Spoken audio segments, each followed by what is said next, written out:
Au terrain d'exercice vous est présenté par Nike Golf. De la distance. Qui ne souhaite pas en gagner? Tout d'abord, il est primordial de comprendre les quelques facteurs physiques qui permettent à des joueurs de petits ainsi que de moyens gabarits de propulser leur balle sur des distances aussi impressionnantes. Premier élément, c'est celui de la rotation. La rotation de haut du corps versus un bas du corps qui résiste. Voici donc un éducatif qui vous permettra de comprendre davantage le principe de la rotation. À l'aide d'une baguette d'alignement ou bien d'un bâton placé au sol et positionné vers votre pied arrière, adoptez une posture athlétique en appuyant un bâton sur vos épaules, les bras placés en X. Effectuez des rotations afin que la poignée du bâton pointe vers cette même tige. Assurez-vous que vous avez à ce moment le poids bien logé à l'intérieur de votre pied arrière. Le fait d'avoir résisté à une rotation du haut du corps à l'aide de votre ancrage au sol permettra à votre corps d'agir tel un ressort étiré au maximum, ce qui vous aidera grandement lors du prochain segment.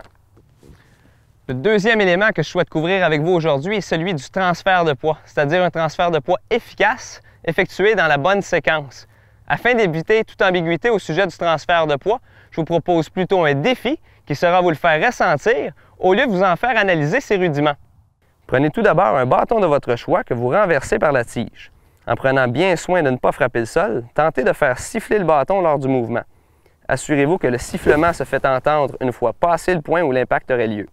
Vous ressentirez alors que le sifflement sera plus distinct si vous utilisez le sol en tant que levier. Troisième élément au sujet du gain de distance. L'action des poignets qui est efficace lors du mouvement va vous permettre de générer un maximum de vitesse de tête de bâton.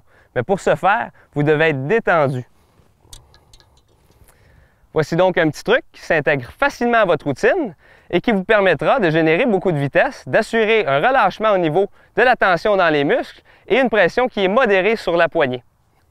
Lorsque vous vous trouvez derrière votre balle en préparation pour votre coup, serrez vos poignets le plus fort que vous pouvez et maintenez cette tension l'espace de quelques secondes. Ensuite, relâchez. Vous pouvez maintenant procéder à l'exécution de votre coup.